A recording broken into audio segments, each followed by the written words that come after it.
Olá pessoal, aqui é o Pastor Caio. Mais uma vez estamos retornando aqui para dar continuidade no nosso seminário profético, os 7 selos do Apocalipse. Essa que é a lição de número 14.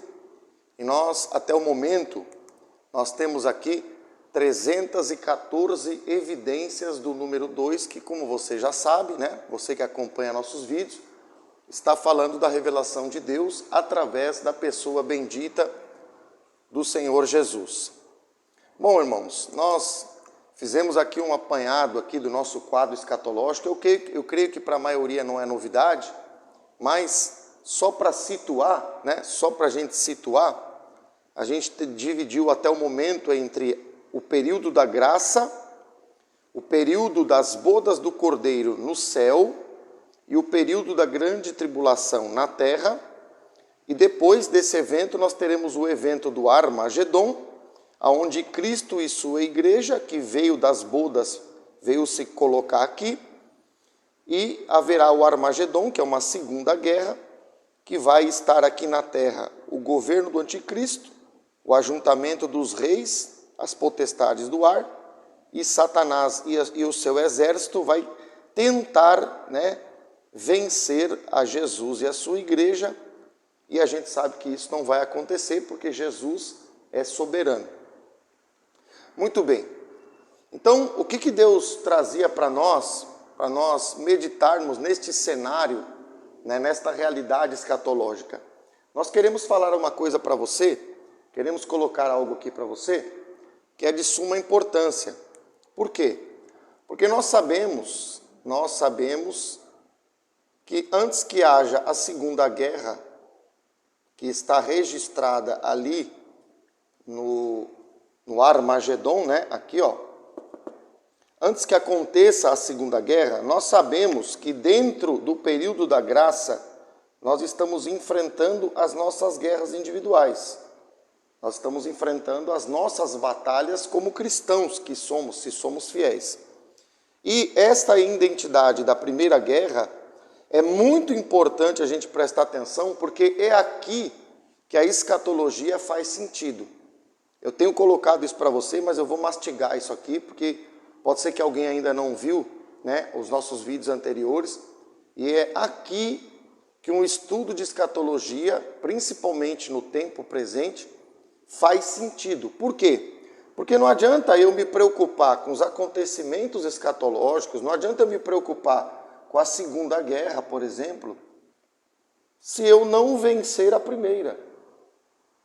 O que significa isso, pastor? Significa que não interessa para mim, no presente momento, se preocupar com a Segunda Guerra, porque aquilo ali vai se cumprir, está escrito. Agora, se eu não vencer a Primeira Guerra, não vai haver Segunda Guerra. Ou seja, se eu não vencer a Primeira Guerra, eu não vou subir. Se eu não subir, eu não vou ser arrebatado. Se eu não for arrebatado, eu não vou vir parar nas bodas e também não vou vir parar aqui. Então, que significado tem entender isso se eu não me focar primeiro aqui na Primeira Guerra?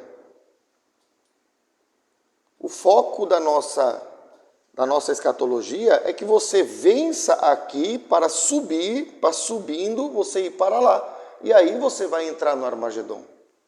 No lado de cima, Porque se a gente for derrotado, for igreja infiel, a gente vai vir parar aqui no ajuntamento dos reis e vai ser condenado com Satanás e os seus anjos, Então, o que Deus está trazendo para nós é que não adianta se preocupar com os acontecimentos se você não se preocupar com a sua vida nessa dispensação. É aqui que as coisas estão acontecendo, é aqui que você está preparando ou buscando o teu passaporte para subir. Então, creio que está esclarecido isso, O foco escatológico precisa mudar. É isso que Deus está mandando dizer aqui para alguém. Conhecer o que vai acontecer não diz nada se você perder essa guerra. Se você não subir. Se você não subir, todo aquele conhecimento que vem depois, para você, se tornará inútil. Então, escatologia de modo prático. Eu preciso me preparar, eu preciso vencer a Primeira Guerra, as guerras das tentações, das dificuldades, das adversidades para subindo, aí sim. Aí nós vamos reinar com Cristo aqui, conforme a base de Apocalipse 1,7, né? Eis que vem com as nuvens, e aí sim nós vamos enfrentar o exército inimigo e vamos ser vitoriosos. Então eu creio que está dando para entender o que Deus está dizendo para nós. Então eu coloquei aqui uma frase, né? O resultado da primeira guerra poderá nos impedir de subir. E se a gente perder a primeira guerra, não vai haver segunda. Então a gente pode perder o evento do arrebatamento. Então isso aí não é novidade para ninguém. E aí, irmãos, nós vamos começar a identificar, né, como sempre a gente faz, a gente vai ver por dentro da palavra, a gente vai perceber que tudo aquilo que Deus revela em sua palavra, ele faz o servo fiel viver. Exemplo aqui, exemplo de José, que temos usado. Então Gênesis 37, 24 diz, e tomando, o lançaram na cisterna vazia e sem água. Então José, na sua guerra pessoal, veja que tem a ver com a primeira guerra, ele vai ficar o quê? Sozinho. Porque os irmãos vão vender ele, e quando ele vai para o Egito, ele vai ficar o quê? Sozinho. Se você olhar para Jesus, quando Jesus é preso, que vai ser levado para o martírio, depois para a crucificação, os discípulos também fogem. Então Jesus fica o quê? Sozinho. Então o que Deus está mostrando?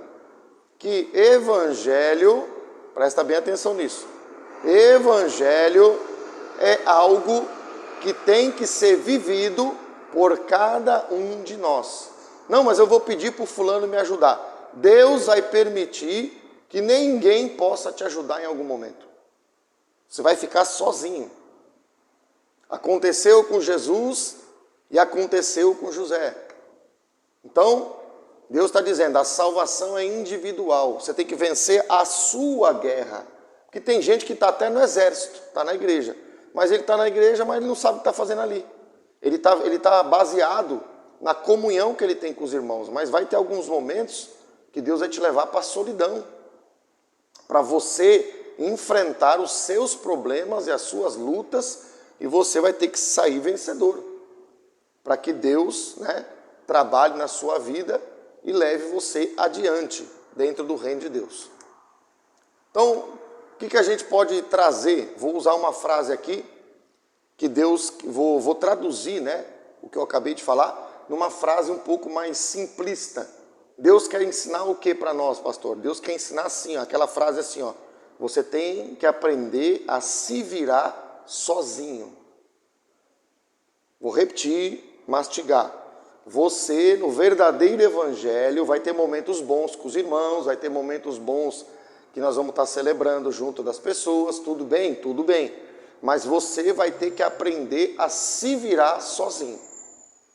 Por quê, pastor? Porque Deus vai fazer você viver situações em que não há ninguém para te ajudar. Quem é que estava ajudando José lá na prisão? Ninguém. Quem é que estava ajudando Jesus quando ele foi para a cruz? Se os próprios discípulos que viviam com ele, abandonam ele. Então, não é que você vai ser uma pessoa individualista, entende bem?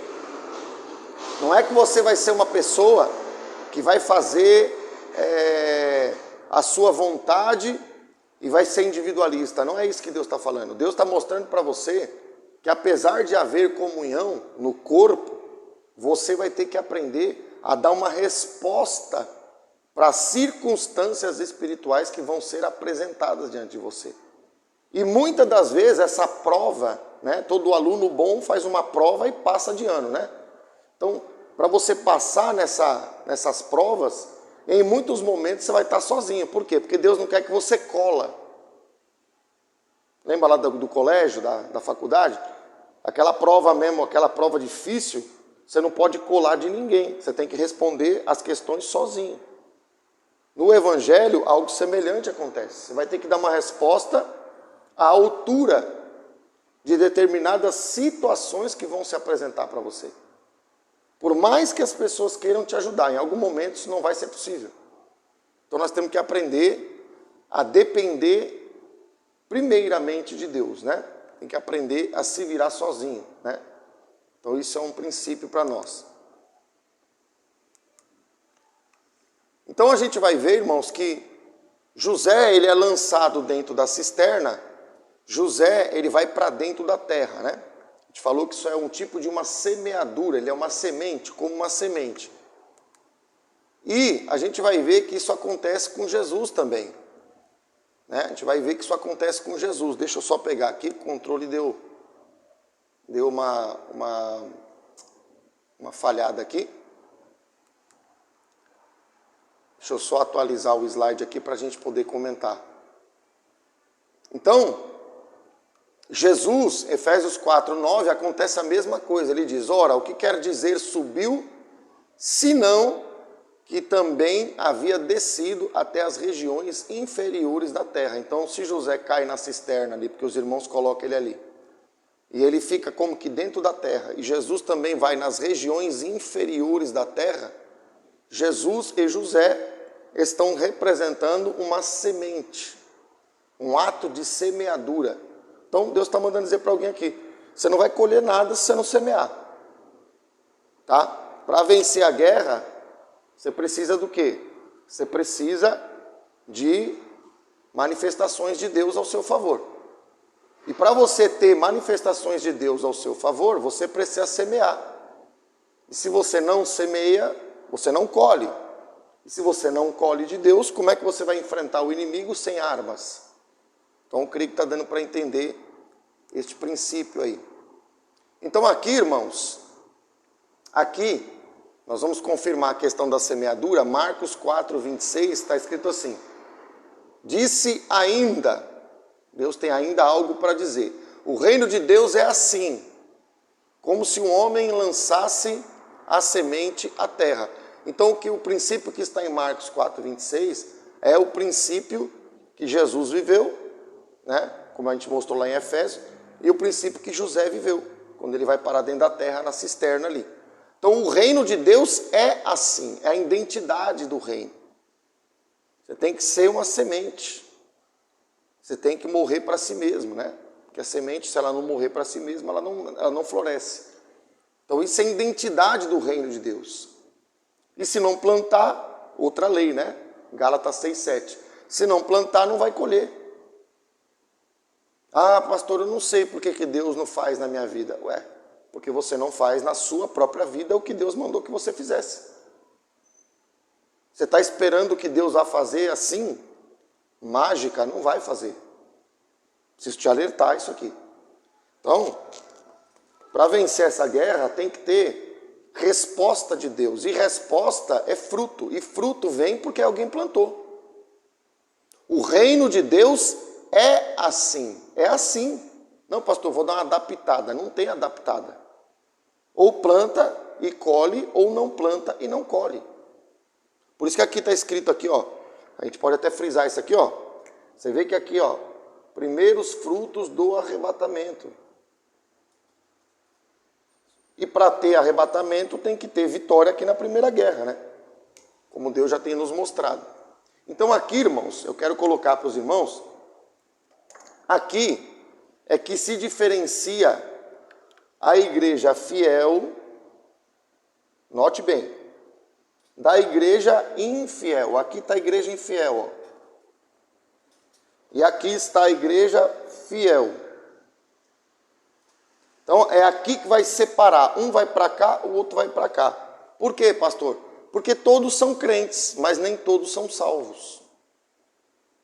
Os irmãos de José tiveram uma outra oportunidade. Tiveram. Eu creio que foram salvos, eu creio que foram salvos.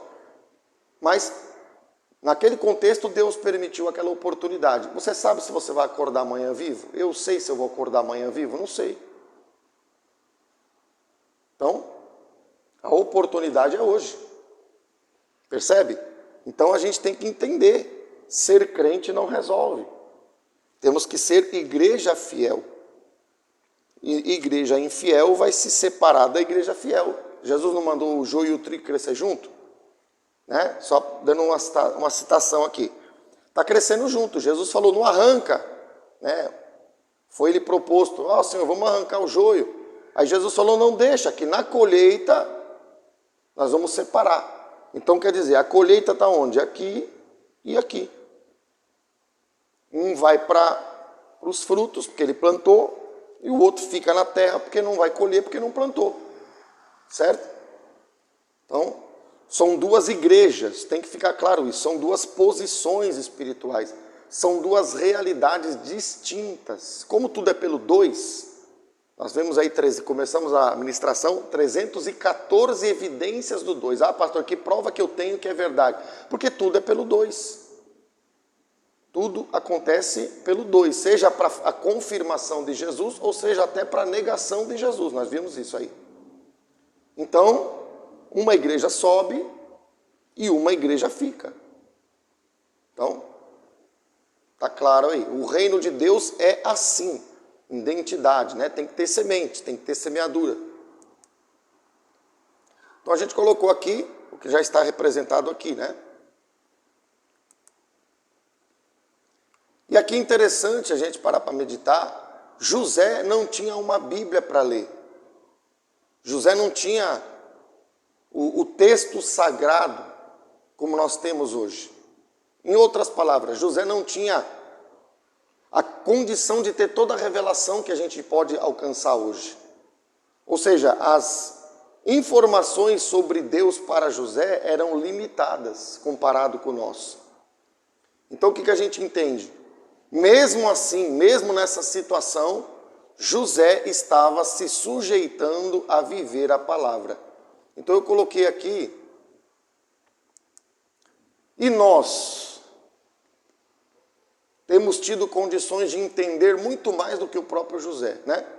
O que fazemos com este benefício oferecido pela graça de Deus? Olha aqui a dispensação que estamos, a graça. Deus vai cobrar mais de nós do que cobraria, por exemplo, de alguém do tempo de José. Por quê, pastor? Porque a gente tem acesso a informações, a revelações que José mesmo não teve. Quanto mais for dado, mais lhe será cobrado. Então, é uma coisa que a gente tem que pensar. E aí a Bíblia diz, né? Para a gente vencer a primeira guerra. Sujeitai-vos, portanto, a Deus, mas resisti ao diabo e ele fugirá de vós. Por que a Bíblia está mandando resistir ao diabo? Por que a Bíblia está dizendo que é para resistir? Tem hora que eu expulso ele. Eu digo, sai, ele vai embora, né? No nome de Jesus. Mas tem hora que Deus deixa ele me confrontar e Deus não manda eu expulsar. Deus manda eu resistir. Deus manda eu permanecer na posição de santo. Que em alguns momentos nós vamos ser tentados. E Deus manda resistir ao diabo. Então é aqui que a guerra é travada. A guerra não é travada, irmão, na hora que você está celebrando. Na hora que você está celebrando, está cantando, ali é um momento de gozo, um momento de alegria com Deus. Mas quando o diabo vem para cima, quando as coisas espirituais sobrevêm sobre nós, Deus manda a gente resistir. Em outras palavras, Deus manda a gente ter perseverança para vencer a guerra. Temos que agir como verdadeiros combatentes, né? E aí a Bíblia diz o quê? Ele fugirá de vós. Porque se eu resisto, veja só, se eu não me escondo, Deus está mandando mastigar isso aqui, significa que eu não saio da minha posição. Porque se eu me escondo, por exemplo, Deus dá uma estratégia em algum momento para mim me esconder, exemplo, simbolicamente eu tenho que sair da minha posição. Mas por que Deus manda resistir nesse versículo? Porque ele está dizendo assim, ó, eu quero confirmar a tua posição em Deus através da resistência que você vai fazer aos ataques malignos. Porque se eu resisto, eu permaneço onde estou. Então Deus está falando do quê? De posicionamento espiritual. E você vê que a Bíblia está dizendo que é para resistir ao diabo, não é nem aos demônios. É o chefe, é o plano maligno arquitetado por ele. Então a gente tem que ter ciência disso. E aí ele vai fugir. Em algum momento ele vai ter que ceder, né? Então a gente não tem que ceder, a gente tem que vencer. que é o que está aqui, ó. Armagedon é vitória, mas temos que vencer primeiro aqui. E aí, como Deus manda duas coisas, sujeitar e resistir, eu anotei aqui 315. Então tá aí. Gênesis 37, 28. E passando os mercadores midianitas, os irmãos de José o alçaram e tiraram da cisterna e o venderam por 20 siclos de prata aos ismaelitas. Estes levaram José ao Egito. O que a Bíblia está mostrando? A Bíblia está mostrando que José, preste atenção nisso aqui, que José foi vendido, e a Bíblia não mostra José contrariando-se. A Bíblia não mostra José resistindo para não ir ser vendido. Em outras palavras, José fica em silêncio. Pastor, isso é importante, pastor. Isso é muito importante. Por quê? Porque vai confirmar o quadro escatológico. Como assim, pastor, vai confirmar? Você vai entender. Se José fica em silêncio, significa que ele está o quê? Ele está confirmando o oculto. Porque silêncio e oculto é algo que não se manifesta. Não há uma manifestação. Não manifesta. E se não se manifesta, são sinônimos. Que alguém que fica em oculto ou alguém que fica em silêncio é a mesma identidade. Podemos associar as duas realidades, concorda? Então você vê, José fica primeiro em silêncio, porque se ele tivesse reclamado, se ele tivesse esbravejado, a Bíblia poderia trazer para nós este relato, mas a Bíblia não traz. Por que a Bíblia não traz? Porque José estava em Deus. E nós vamos confirmar isso em Jesus. Porque você viu lá, José foi para dentro da terra, Jesus foi para dentro da terra. Nós já vimos em outras lições, tudo que acontecia com Jesus, aconteceu com José. Porque é a escada, o crescimento de um fiel. É o testemunho de alguém que é a igreja fiel. Então, a gente vê que a confirmação do quadro escatológico vem porque José não reclama, José continua em oculto. Ele não se manifesta, ele fica em silêncio. Né? Então, acho que está dando para entender. Olha lá o que aconteceu com Jesus. Para nós ter certeza, para nós termos perfeita confirmação. Ele foi oprimido e humilhado, mas não abriu a boca. Como cordeiro foi levado ao matadouro, e como ovelha muda perante os seus tosqueadores. Ele não abriu a boca. Então Jesus dá testemunho do quê? De esbravejar, de reclamar o que estavam fazendo com ele? Não. Jesus dá testemunho através do silêncio. Por isso que eu disse, o que José viveu, e a Bíblia não registra que ele reclamou, é porque ele não reclamou. Como é que eu confirmo isso, pastor? Porque se José e Jesus são um testemunho de alguém que anda na verdade, Jesus, por 3 vezes, a Bíblia afirma que ele não fala nada. Não abriu a boca, ovelha muda, fala a segunda vez, né? Cordeiro e ovelha muda, foi levado ao matadouro e continuou sem falar nada, em silêncio. E aí a terceira vez o versículo diz, ele não abriu a boca. Então é um testemunho como poderíamos assim dizer, um testemunho do Pai, do Filho e do Espírito Santo. Os 3 concordam na mesma coisa. Né? Por isso que Jesus dá 3 testemunhos aqui em Isaías 53, 7, através do seu silêncio. Percebe, irmão? Não tem como a igreja não entrar no oculto primeiro para depois ir para o público. Porque se a igreja faz isso, só tem uma fase. Tudo é pelo 2. Então, acho que está dando para entender e rever o que temos visto. Então, está aqui, né? Que eu coloquei. E por que o silêncio é algo que Deus tem que usar? O oculto, né? Que tem a ver com o silêncio. Porque se você olhar para a Bíblia, você vai ver Gênesis capítulo 1, Gênesis capítulo 2, você vai ver Deus criando a natureza, criando todas as coisas. E lá, quando Deus faz isso, Deus usa uma regra. Primeiro Deus fala. Como assim, pastor? Você vai ler nos versículos lá do livro de Gênesis, está escrito, e disse Deus, Deus está falando, e disse Deus, e disse também Deus, e disse Deus. Então Deus fala e cria, fala e cria, fala e cria. Depois, no sétimo dia, ele entra o quê? No silêncio, ele descansa. Então ele primeiro fala e depois ele silencia. Aí você pode pensar assim, tá, pastor, mas aí está o oposto do que o senhor está mostrando. Pois é, exatamente, está o oposto. Mas sabe por que está o oposto? Porque quando Deus faz esse processo de falar e depois ficar em silêncio, não havia pecado. Não havia a queda do homem. Então Deus faz a criação falando e depois ele fica em silêncio. Depois do pecado, depois da realidade da queda, que acontece quando o homem, lá em Gênesis 3:6, ele, através da mulher de Adão, ele vai participar daquilo que Deus mandou não participar, ele vai cair, os olhos vão ser abertos, Gênesis 3:7, como a gente já falou, e aí vai acontecer o quê? Uma inversão no processo. Primeiro era para falar, poderia representar aqui, né? Primeiro era a fala, quando Deus criou, e depois o silêncio. Então, primeiro fala, depois silêncio.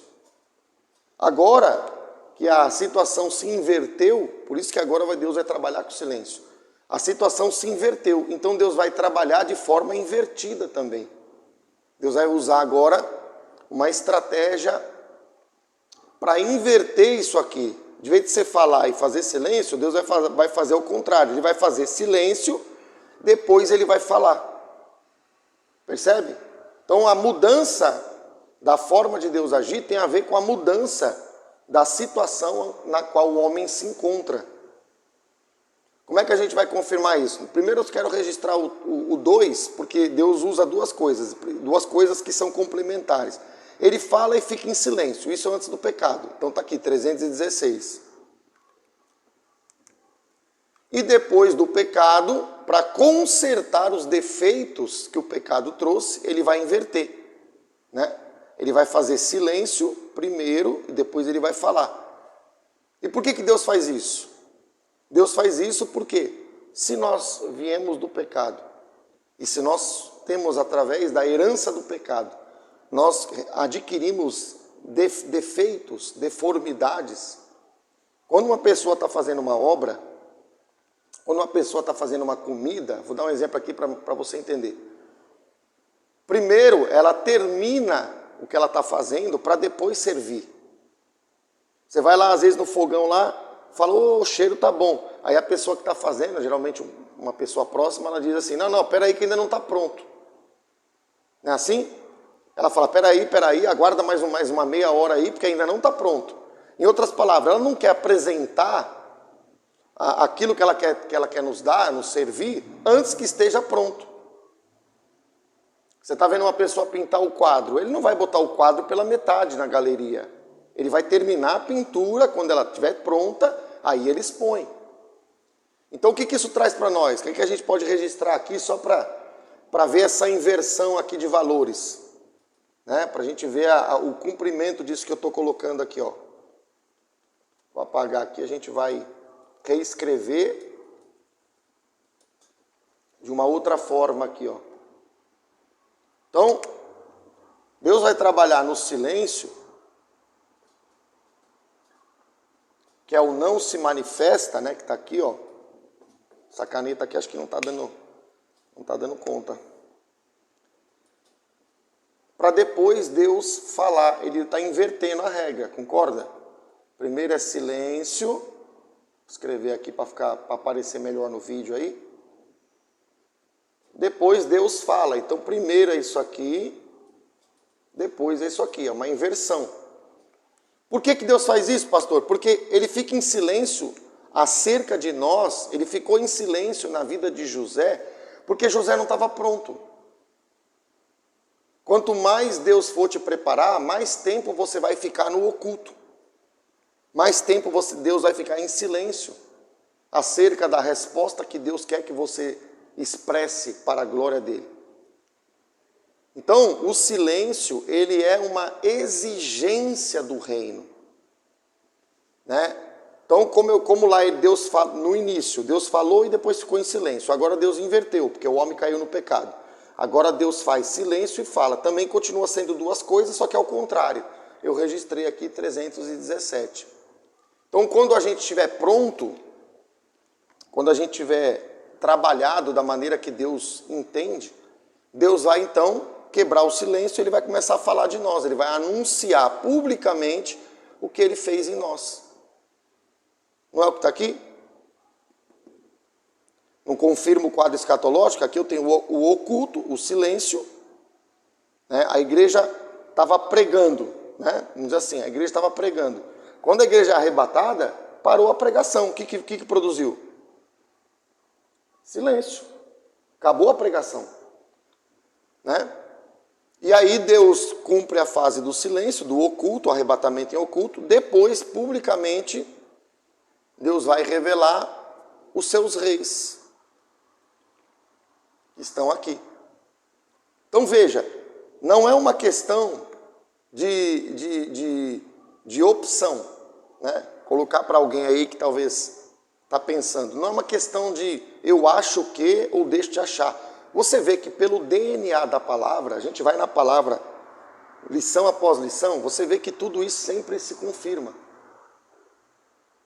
Jesus ficou o quê? Antes dele falar, ele foi ovelha muda. Mas não tem ninguém melhor do que Jesus para pregar. Não tem ninguém melhor do que Jesus para manifestar a glória de Deus. Mas quando ele vai para a cruz, quando ele passa a dificuldade, ele fica mudo. O maior pregador de todos se silencia. Percebe? Então, Deus precisa, irmãos, precisa convencer as pessoas que estão contrariando a palavra, porque você está vendo que é palavra. Gênesis 39, 12. Deixa eu só pegar aqui, porque tem hora que o controle dá uma falhada aqui, ele passa o slide, né? Então ela o pegou pelas vestes e lhe disse, deita-te comigo. Ele, porém, deixando as vestes nas mãos dela, saiu fugindo para fora. Então o que a gente vê aqui? José reclamou. Veja só, veja pela palavra. Pode pegar na tua Bíblia lá, Gênesis 39, 12, vai lá ver se está escrito. José reclamou? José argumentou? Não, José fugiu. Se José fugiu, José fez o quê? Se ausentou. Se José se ausentou, ele se ocultou. E se ele se ocultou, ele também ficou em silêncio, porque ele não estava ali mais para responder. Percebeu? Isso aqui tudo está acontecendo com José no momento da tentação, no momento da primeira guerra. Que tem a ver com o oculto, com o silêncio. José não ficou explicando para ela, olha, eu não vou fazer porque Deus não quer. Ela nem conhecia Deus. Percebe? Então José deixa as vestes na mão dela e sai e foge. Ele sai e para ela não ter nem como falar com ele, ele foge. E se ele foge, não vai ter conversa, não vai ter argumento, não vai ter nem chance de ter conversa. Por quê? Porque ele tem que entrar no modo de silêncio. Ele tem que se ocultar da presença dela. É Bíblia. Estão falando uma teologia do inferno, está se cumprindo aquele texto, né, dos falsos profetas, e eles estão contrariando isso aqui, irmãos. E a gente já tem visto, revisto, visto de novo, e está tudo, estão anunciando aí que não vai ter arrebatamento oculto. Então, analisa você mesmo, olha para os textos. Veja que o mapa escatológico sempre aparece sendo confirmado. Então vamos lá, vamos seguir aqui. Gênesis 37, 24. E tomando lançaram na cisterna vazia e sem água. José foi preso pelos irmãos, a gente já falou disso. A Bíblia não diz que José reclamou. né? Também já citei isso, só que em outro versículo. Se a Bíblia não diz que José reclamou, está cumprindo o padrão do silêncio. Em outras palavras, José não murmurou. O que é a murmuração? É aquilo que a gente fala às vezes no nosso próprio coração, né? Então a gente tem que vencer através do silêncio, através da boca fechada, para não murmurar, né? Só que o interessante é que isso aqui acontece diante da família dele, porque é os irmãos dele que vão jogar ele na cisterna. E o versículo 28 do capítulo 37 mostra que agora ele vai fazer silêncio, a gente já leu esse texto, ele vai fazer o mesmo silêncio, mesma tática, 2 vezes, 318. Por que 2 vezes? Porque lá ele faz diante dos irmãos, aqui ele vai fazer diante de estranhos. E o venderam por 20 ciclos de prata aos ismaelitas. E esses levaram José ao Egito. Então quer dizer, José fez silêncio quando foi jogado na cisterna, e José fez um duplo silêncio quando foi apresentado no meio de estranhos, porque os irmãos jogou, era da família, mas agora os estranhos que estão pegando ele para vender ele. Então creio que está dando para entender. Gênesis 40, versículo de número 2. Gênesis 23, perdão. O copeiro-chefe, todavia, não se lembrou de José, porém dele se esqueceu. Olha que interessante, irmãos. José foi o quê? Esquecido por quem? Pelo copeiro-chefe. Se José foi esquecido, está nítido aqui, né? Não se lembrou e se esqueceu dele. Se ele foi esquecido, se ele foi ignorado, ele permanece aonde? No oculto. Se ele permanece no oculto, isso está confirmando o quê? Porque se o copeiro-chefe não falou nada a respeito dele para Faraó, naquele momento, para Faraó, José nem existe. Então, aquele que não existe não fala, não se expressa, porque Faraó nem está sabendo que tem José na cadeia. Quem sabia era o copeiro-chefe que foi preso junto com ele, que depois foi livre, através da interpretação do sonho que Deus deu para José interpretar. Então ele foi esquecido, e esquecimento é o quê? Oculto. Permanece oculto. Já estava oculto, permanece oculto. Não fala nada com Faraó? Não fala nada com Faraó, está em silêncio. Nem com o copeiro-chefe ele vai poder falar, porque o copeiro-chefe saiu da prisão, ele não está lá para poder conversar com José. Então o silêncio está sendo testificado aí. Então, confirmação do mapa escatológico, como a gente tem colocado, né? E aí eu registrei a evidência do 2, né? 319. Por quê? Porque a Bíblia fala 2 vezes. Não se lembrou de José, uma vez, porém dele se esqueceu. Não se lembrar e se esquecer são sinônimos. Mas você vê que a Bíblia fala quantas vezes? 2.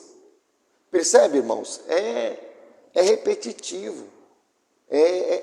Em todos os textos, de todas as maneiras nós temos visto 319 evidências. Por isso que a fase da escatologia tem que ser em 2 etapas. Tem que ser em 2 etapas. Né? Então, acho que está dando para entender. Mateus 28, 1. No findar do sábado, ao entrar o primeiro dia da semana, Maria Madalena e a outra Maria foram ver o sepulcro. Então aqui é o momento em que Jesus vai testificar da ressurreição. Então, quem é que foi no sepulcro? Primeiro, foi 2 mulheres. Então anotei aqui 320. Maria Madalena e a outra Maria. Então são 2 mulheres, 320. Só que além de ser 2 mulheres, são 2 Marias. Porque uma é Maria Madalena e a outra é a outra Maria. Então, como 2 mulheres, 320, e 2 Marias, 321. Mas o anjo, o controle hoje está traindo o pastor aqui. Mas o anjo, dirigindo-se às mulheres, disse: não temais, porque sei que buscais a Jesus que foi crucificado.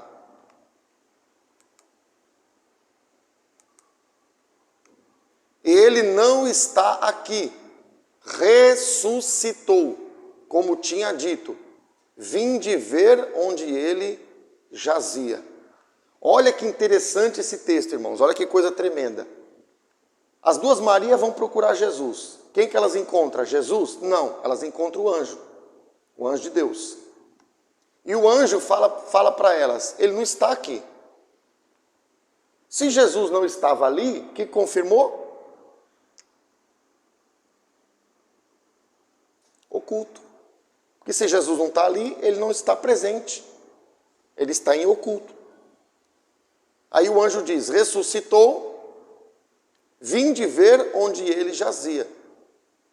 Então, o que eu registrei aqui o 322? Por que eu registrei o 322? Só para os irmãos entenderem. Porque no versículo 5, o anjo começa a falar com elas, dirigindo-se às mulheres. Aí ele fala, não temais, né? Sei que buscais a Jesus que foi crucificado. Então no versículo 5 o anjo começa a explicar para elas. No versículo 6 o anjo completa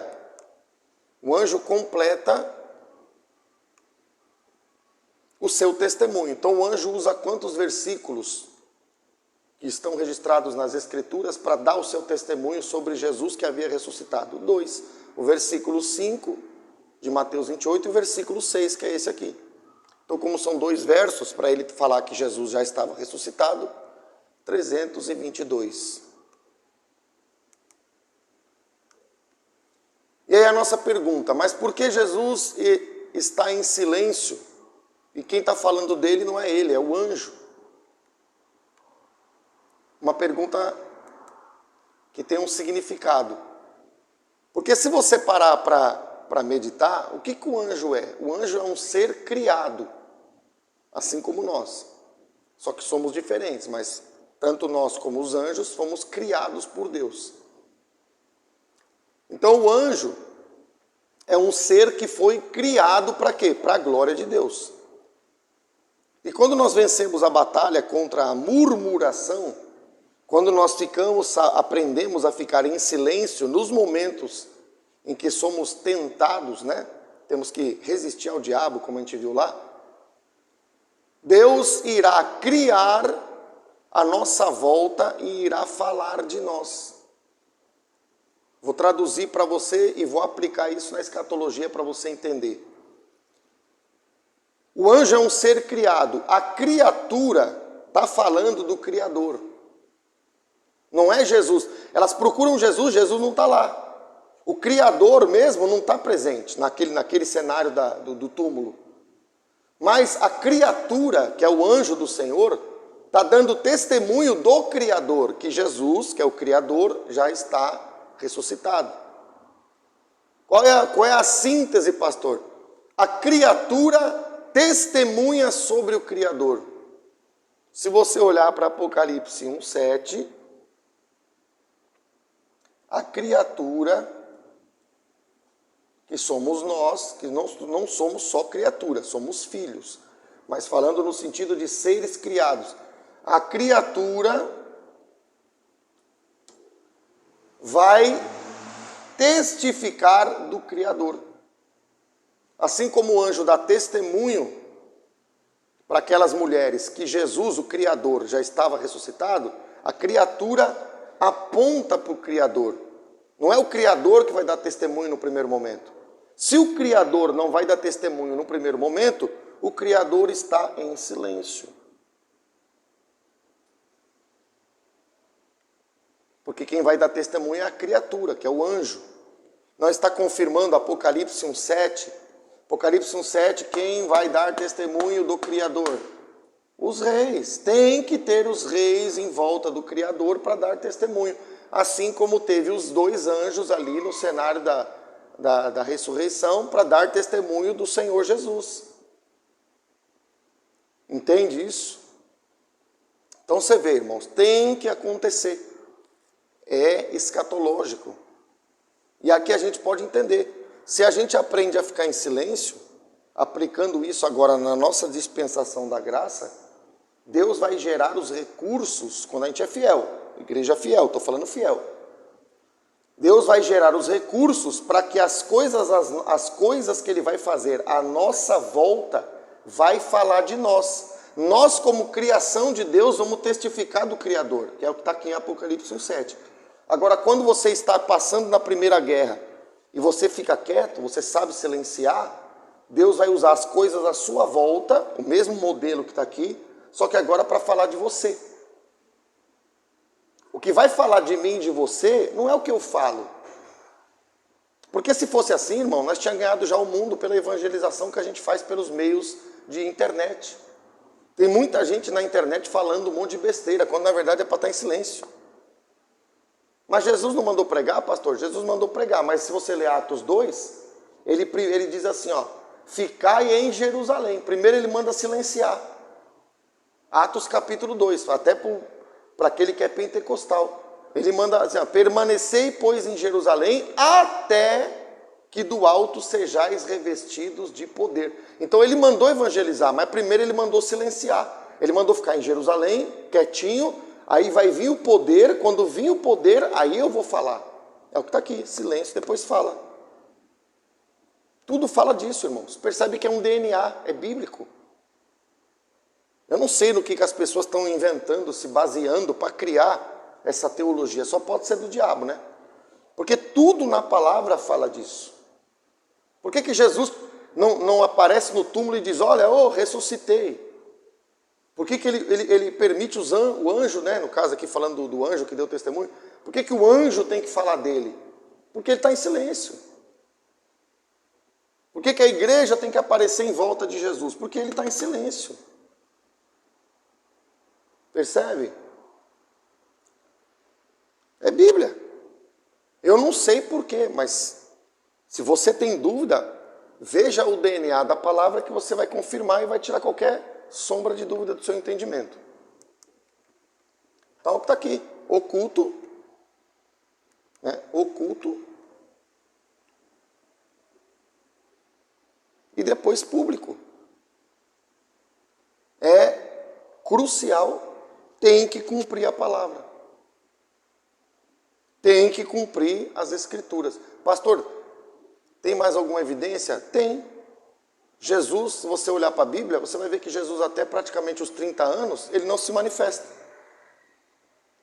Mateus 4,17, eu estou sentindo de citar para alguém. A Bíblia diz, daí por diante passou Jesus a pregar e a dizer, arrependei-vos que está próximo o reino dos céus. Jesus diz, daí por diante. Quer dizer que até aquele momento, Jesus estava como? Em silêncio. Quando é que Jesus se torna público? Mateus 4,17. Uma tarefa para você aí.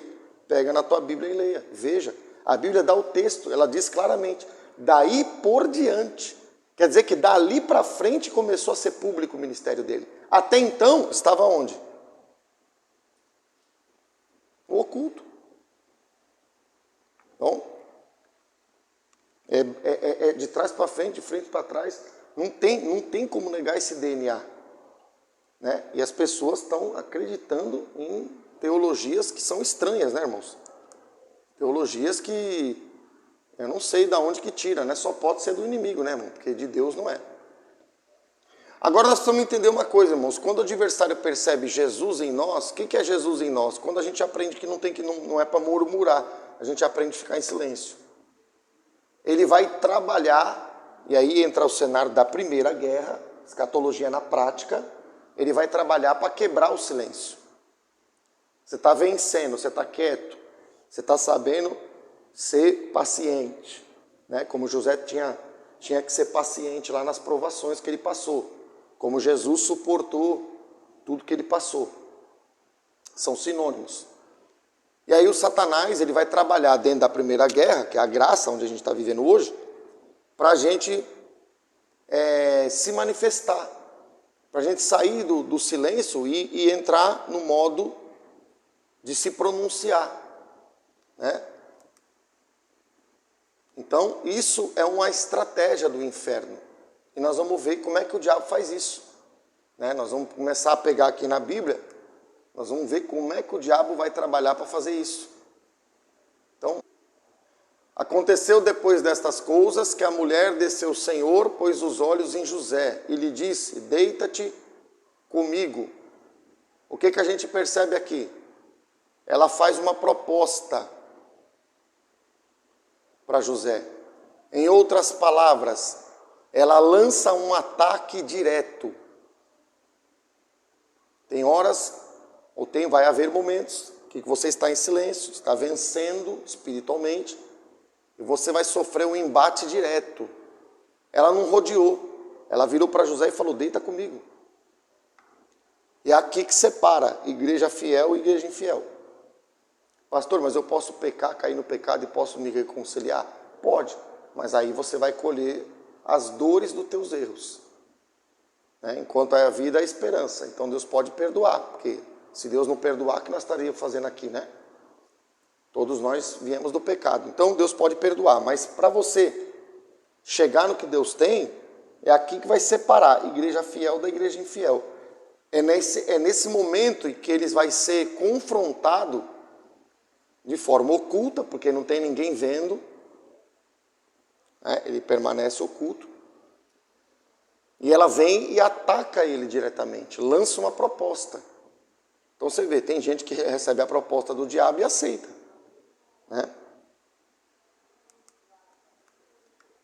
E aí versículo 10, a Bíblia diz o seguinte, olha que interessante.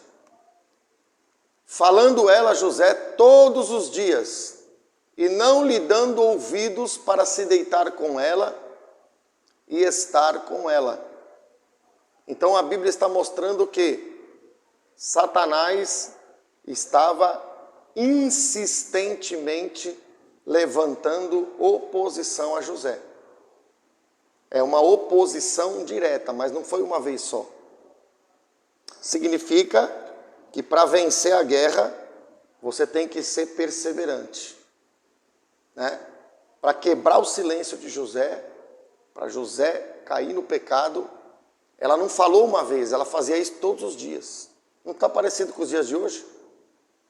Onde o mundo nos oferece pecado todo dia, tu abre as redes sociais, está cheio de gente lá falando de coisa que não tem nada a ver, tu vai para a televisão, tu vai para a internet, para algumas, até filmes, temos que vigiar também com isso.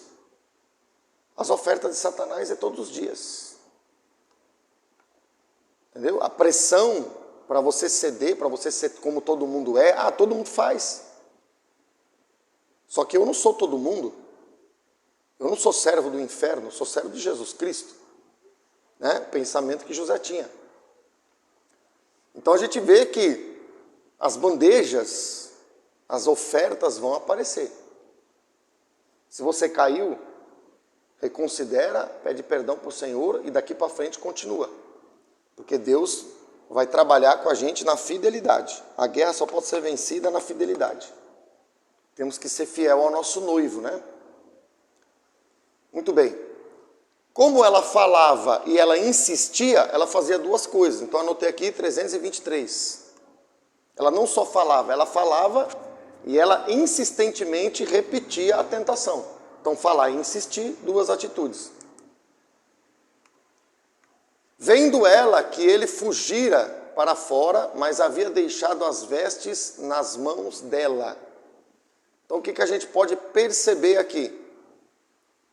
A gente pode perceber, irmãos, que Satanás, vou até apagar aqui, o não manifesta, depois eu apago aqui, só para poder ter um quadro aqui para escrever. Eu creio que os irmãos já estão craques aí, A essa altura do campeonato mais ainda, Já faz um tempo que a gente está fazendo o curso, então a gente vai pegando as coisas. Então a gente pode perceber, irmãos, que Satanás, ele observa. Ele usa duas coisas também, ele usa o dois. Ele observa e ele prevê. Ele observa, que está errado, é observa. Ele observa e ele prevê. Percebe que até o inimigo, quando precisa, ele usa o dois? Por isso que eu anotei aqui 324. Pastor, mas é o diabo que está fazendo. Mas é que o diabo, em certos momentos, ele não tem opção. Ele tem que copiar o mínimo que seja de Jesus. Ele tem que copiar alguma coisa que está em Jesus. Porque ele sabe que através daquilo ele pode ter êxito, ter sucesso. Por que a Bíblia diz, vendo ela? Está observando. Né? Está observando. E aí viu que as vestes ficou na mão dela. Então ele está fazendo o quê? Ele está fazendo uma previsão. Ele está dizendo assim, ó, a Bíblia está nos mostrando o seguinte, que esse vendo ela, né, está mostrando para nós o seguinte, ele está analisando José e ele está percebendo, ó, se José continuar desse jeito, isso vai dar ruim. Se José continuar no silêncio, sendo fiel no silêncio, no oculto, mesmo com tudo que ele está vivendo, isso vai dar ruim para nós. Isso vai dar problema. Esse José vai dar problema para o reino das trevas. Então, por isso que ele ataca José diretamente. Porque ele já viu que José já estava em Deus. José já estava vivendo em Deus. Então, ele, para quebrar o silêncio, ele vem e rompe contra a vida de José. Só que aí nós temos outras duas coisas, que é o 325 que eu botei aqui, que nós temos que fazer bom uso. A primeira, nós vamos usar alguma coisa do que Satanás usou. O que o Satanás está usando? A observação e previsão. Né? Satanás está usando isso. O que a gente tem que usar? A gente tem que usar a dependência do Espírito, porque é o Espírito Santo que nos dá graça, e a gente tem que usar o quê? A previsão. Que ele está usando aqui em cima. O que é a previsão, pastor? A previsão é a lógica.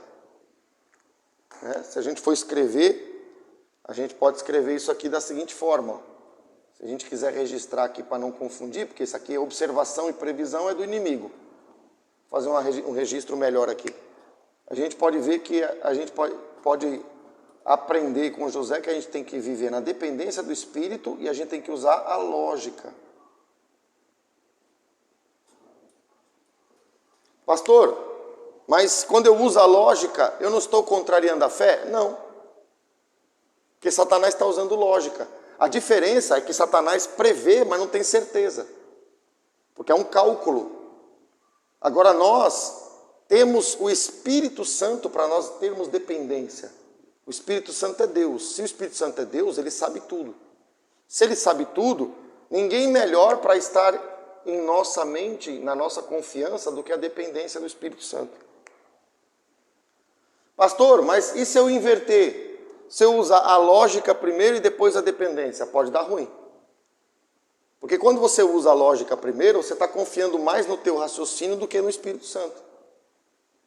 Então, podemos usar a lógica? Claro. Podemos usar o raciocínio lógico? Pode. Só que não vai usar o raciocínio lógico como se isso fosse maior do que o Espírito Santo. Primeiro você depende do Espírito Santo. Depois tu usa a tua inteligência.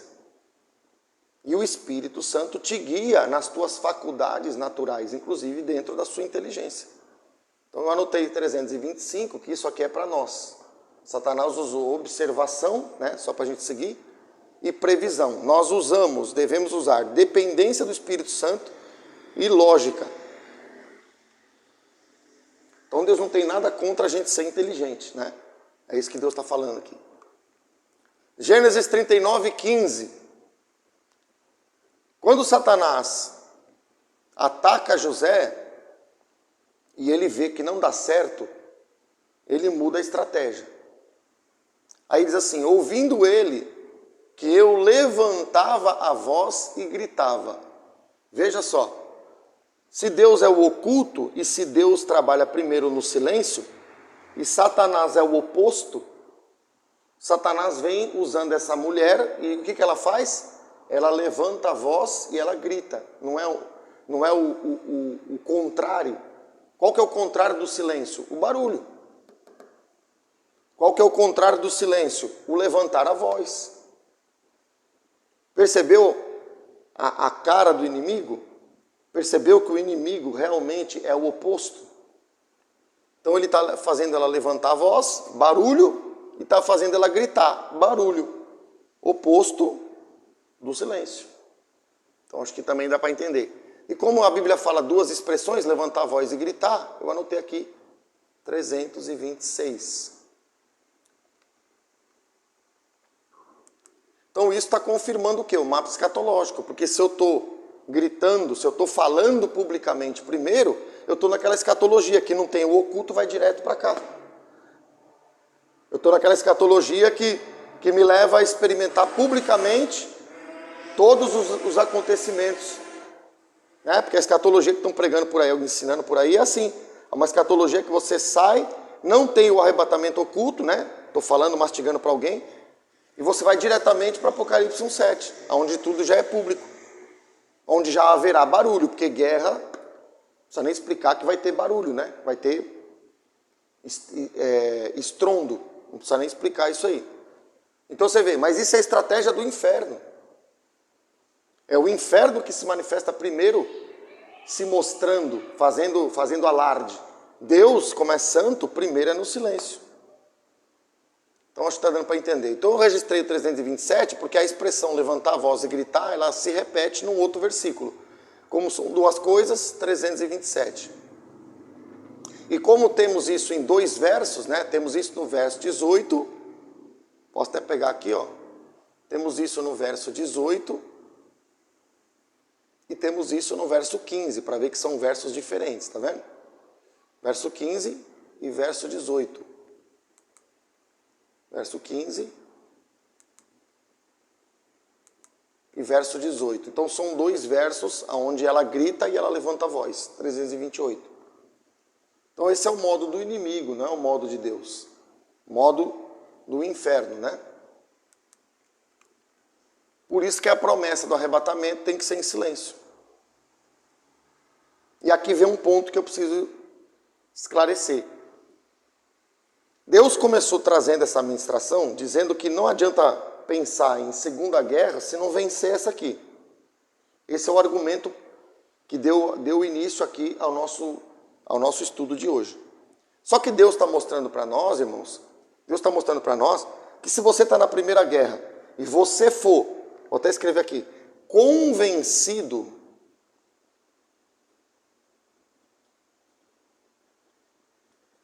do contrário, você está sendo, pela palavra, você está sendo convencido que é oculto, depois é público. Se você for convencido que isso aqui não existe, que você vai direto para cá, você já perdeu a guerra, mas você perdeu a guerra onde? Você perdeu a guerra aqui, ó. Antes de você lançar mão das armas, você já foi vencido. Vencido aonde? No seu entendimento. O seu entendimento foi torcido. Por isso que Deus está sempre confirmando e confirmando. Por isso que a gente tem nesse estudo, desde o seu começo, as evidências do 2, que já estamos em 326 aí, ou 27, né? Porque senão, a gente não teria como confirmar as duas etapas. Agora, com 327 evidências, eu acho que dá para a gente acreditar, né? Fazendo um pouquinho de ironia, né? Porque tem gente que vê e parece que não quer aceitar, né? Então, eu preciso passar isso para você. A própria etapa, irmãos, eu só vou citar, a gente não vai entrar no mérito, depois lá na frente a gente vai falar mais sobre isso. A própria etapa que vai acontecer aqui dentro da tribulação, você veja que ela é 3 anos e meio de paz e 3 anos e meio de tormento. Né? A gente vai expressar isso, vai detalhar isso em lições futuras, em ministrações mais à frente. Mas você vê que ela também é dada, isso aqui até essas pessoas que pregam essa escatologia esquisita, né, ensina esse modelo que não tem arrebatamento, eles acreditam nisso aqui. Você vê que isso aqui também é em 2 etapas. É 3 anos e meio de paz, que é como uma figura, não é literal, mas é como uma figura do silêncio, porque paz é o quê? É tranquilidade, é silêncio, ninguém incomoda ninguém. E 3 anos e meio finais, ele vai se revelar. Que ele é o inimigo da humanidade. E aí ele vai escravizar mesmo, né? Que é os 7 anos. Então, veja, analise, seja sábio para não perder a guerra no convencimento de coisas que a Bíblia não diz.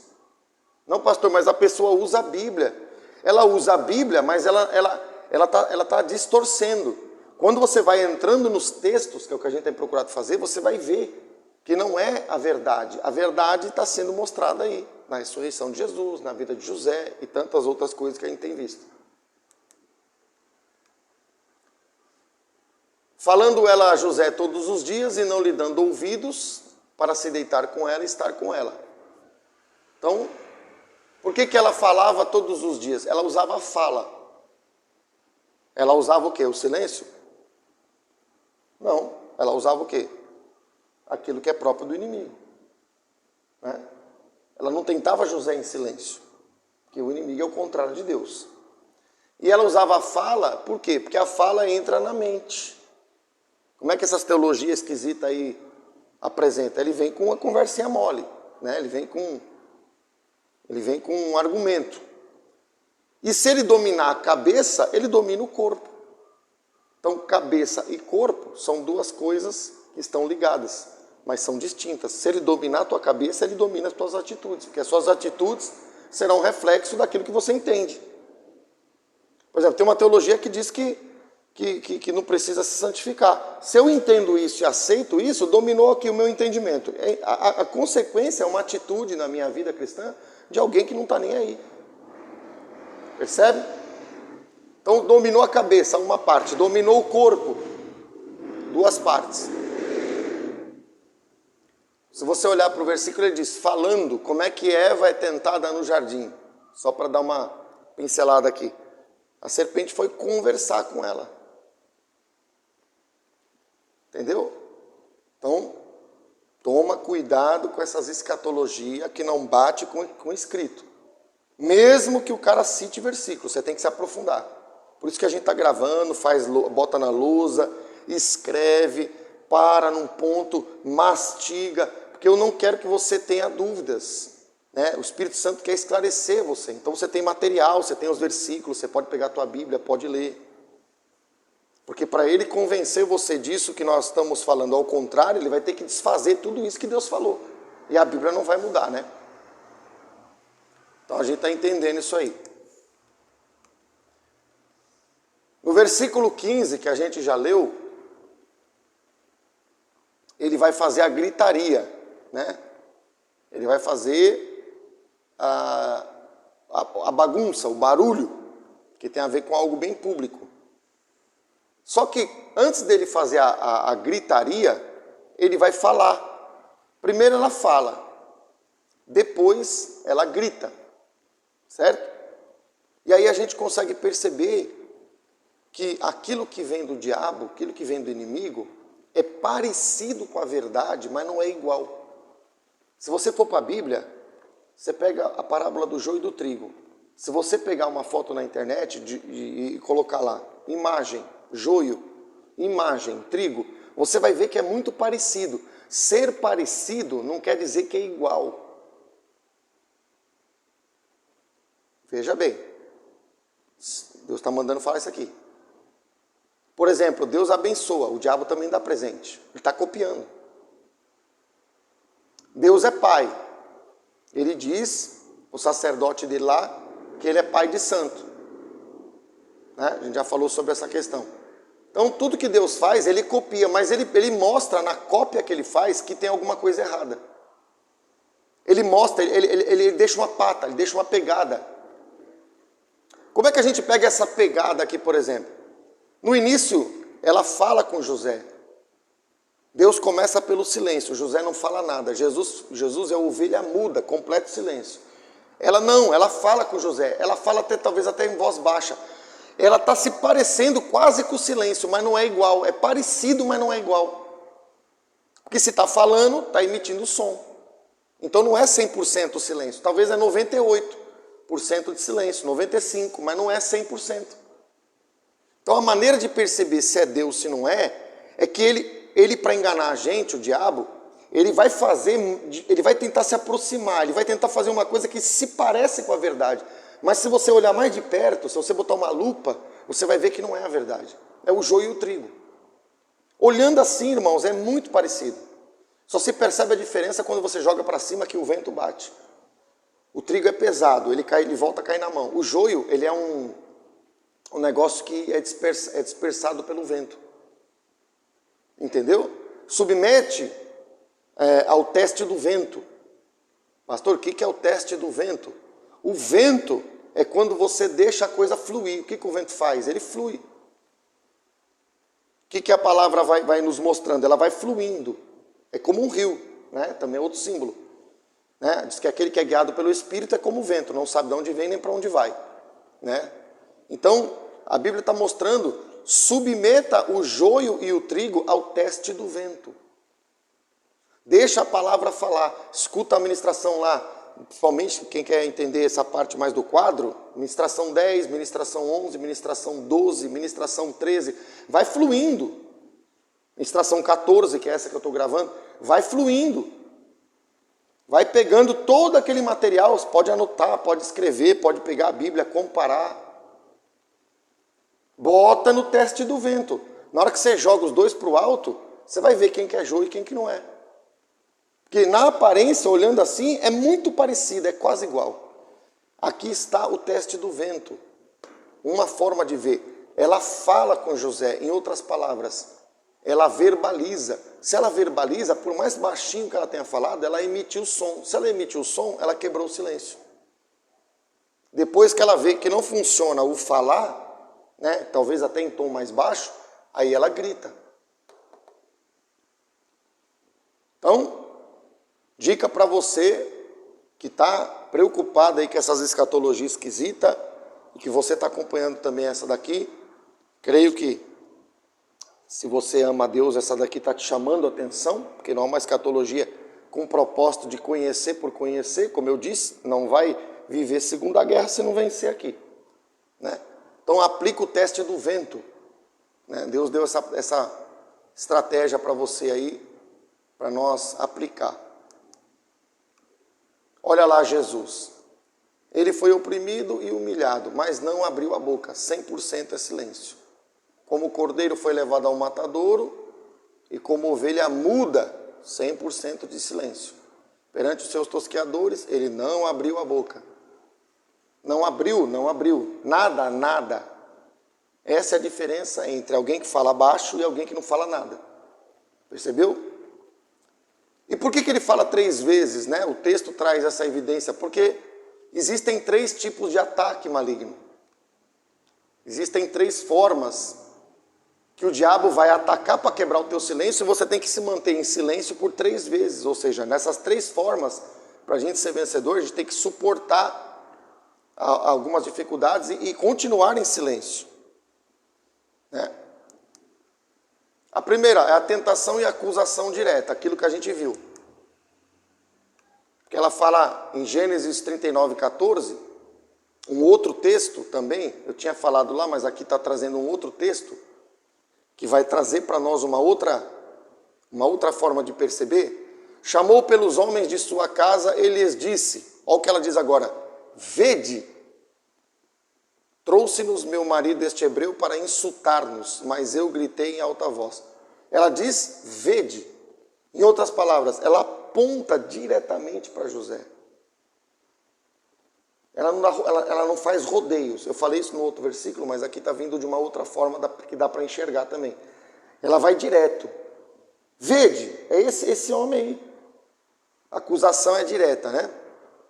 E ela diz que esse hebreu, ele veio insultar-nos, ele veio insultar a ela e aos empregados. Então, dois públicos diferentes, insultar-nos, né? Insultar a ela e aos homens da sua casa. Então, a ela e aos homens da sua casa, dois públicos, 330. Marcos 15:3. Agora a gente vai sempre fazendo um paralelo com Jesus para perceber que tudo que acontece com José, aconteceu com Jesus também. Então, os principais sacerdotes o acusavam de muitas coisas. O que eles estavam fazendo? Acusando de muitas coisas. Se eles estão acusando Jesus, o que ela disse sobre José? Vede, está acusando, ó, ele. O que eles estão fazendo com Jesus? Mesma coisa. Estão acusando diretamente Jesus. Então, a mesma estratégia. Aí ele diz assim, ó, tornou Pilatos a interrogá-lo. Nada responde. Vê quantas acusações te fazem. Então eu registrei aqui 331, né? Poderia ter registrado até mais, mas 331, porque a acusação, ela é repetida 2 vezes, né? E também até em 2 versículos. Eu poderia ter registrado mais evidências, mas deixei aí 331. Então, creio que está claro, aparece 2 vezes. E olha o que a Bíblia diz. A Bíblia diz, quando Pilatos é interrogado, olha o que a Bíblia diz sobre Jesus. Nada respondes. Em outras palavras,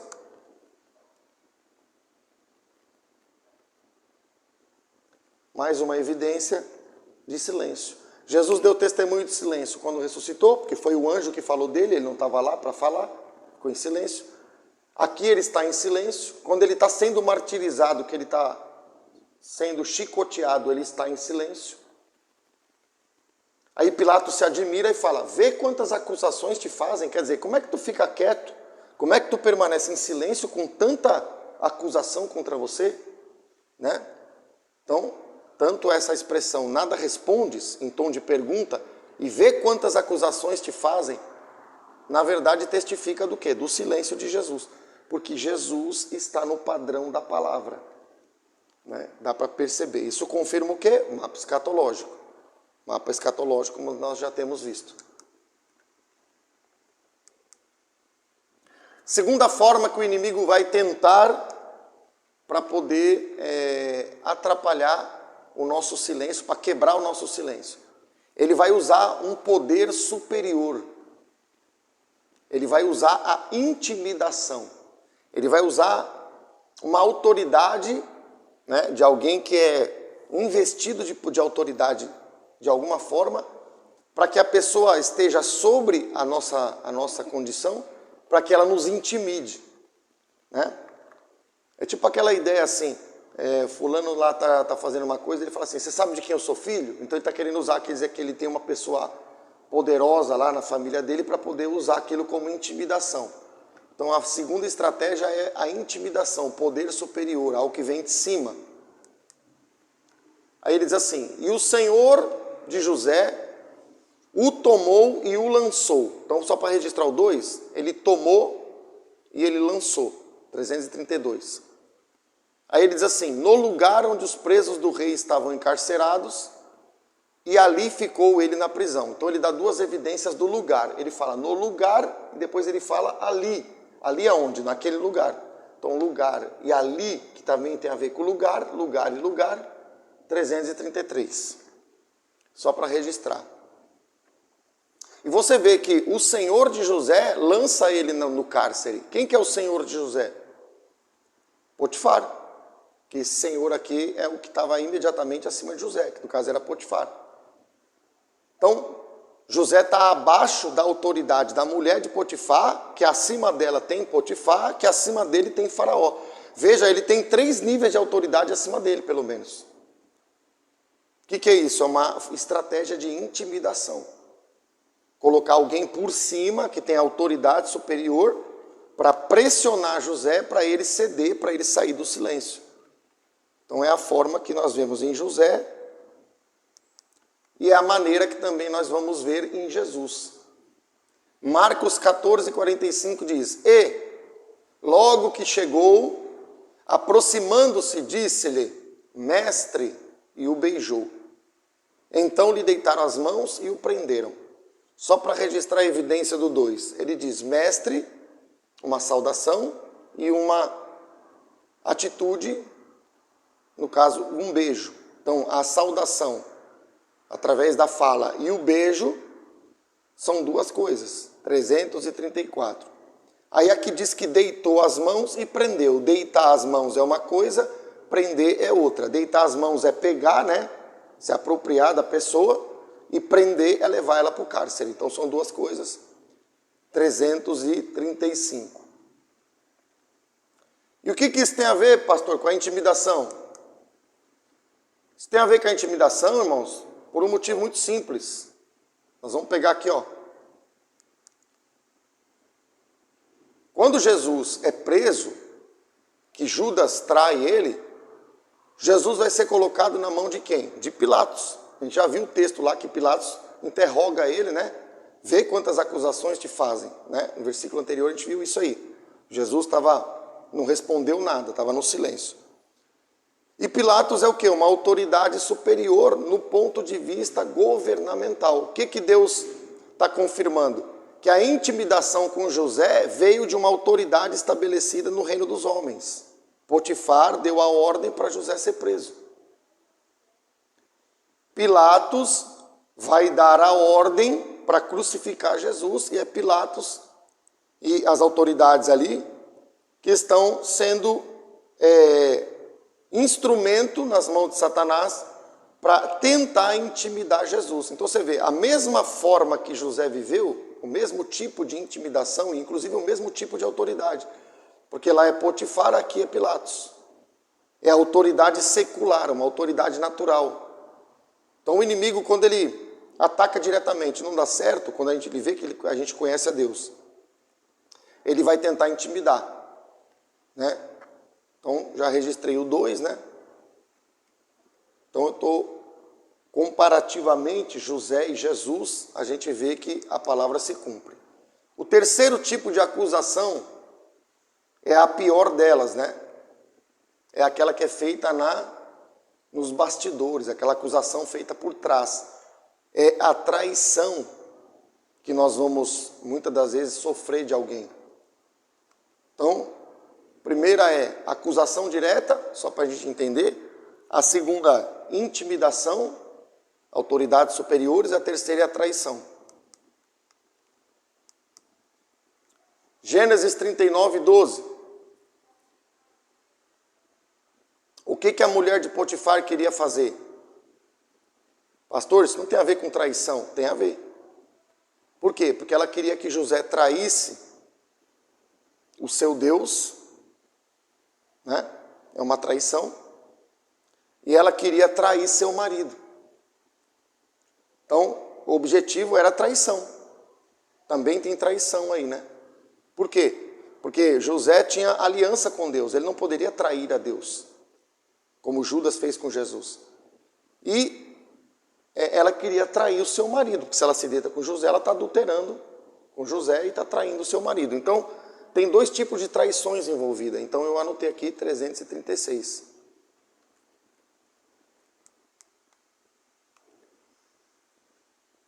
Aí a Bíblia diz que ela conservou ela junto de si as vestes dele, até que seu senhor tornou a casa. Então, ela está esperando o marido voltar para casa para poder fazer um relatório contra José. Por isso que ela segurou ali a veste como se fosse a evidência do que não aconteceu, né? Mas ela estava usando isso aí. E ela vai fazer o quê? Ela vai falar de José sem José estar presente. Ou seja, ela vai falar de José pelas costas. Ela já tinha falado na frente. Agora ela vai falar pelas costas, vai confirmar que ela está agindo no modo de traição, né? Aí a gente pega aqui, ó,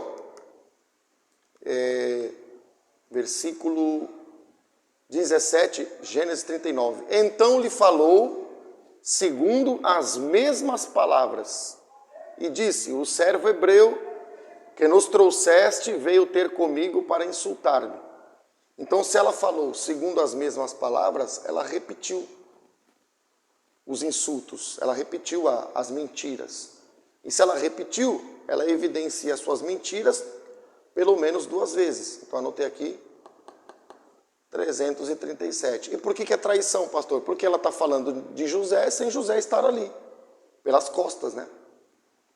Ela diz para o marido: o servo hebreu que nos trouxeste veio ter comigo para insultar-me, né? Para mentir contra José. Então, creio que está dando para entender. Lucas 22, 48. Jesus, porém, lhe disse: Judas, com um beijo, traz o filho do homem. Então, não preciso nem explicar, que é mais conhecido esse texto. Judas é um traidor, né, assim, declarado. A traição é a sua marca, né?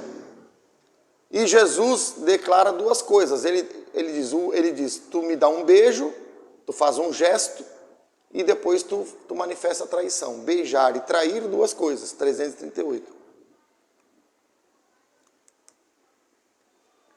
Então, desses 3 tipos de ataque, irmãos, que nós vamos experimentar aqui,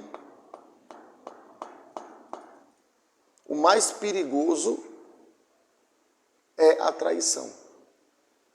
Por quê, pastor? Todos são perigosos, mas a traição ela é difícil porque é uma coisa que você não espera. É uma coisa que você não tá esperando. Por exemplo, esse ataque aqui de tentar nos convencer da mentira, aquele lá da serpente no jardim, é bem perigoso esse ataque, porque às vezes ele vem falando baixinho.